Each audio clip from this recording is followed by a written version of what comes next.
ஆலமரத்துல சோடி கிளியில ஒரு கிளி பிரிஞ்சதம்மா.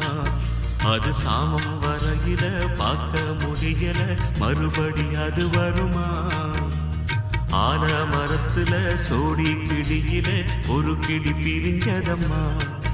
அது சாமம் வரையில பார்க்க முடியல, மறுபடி அது வருமா? ஆண் கிளியோ பிரிஞ்சதம்மா. ஆலமரம் அத பிரிச்சதம்மா. அதனால பொழுதானா தொண தேடி தேடி வாடுது. ஆலமரத்துல சோடி கிளியில ஒரு கிளி பிரிஞ்சதம்மா. அது சாமம் வரையில பார்க்க முடியல, மறுபடி அது வருமா?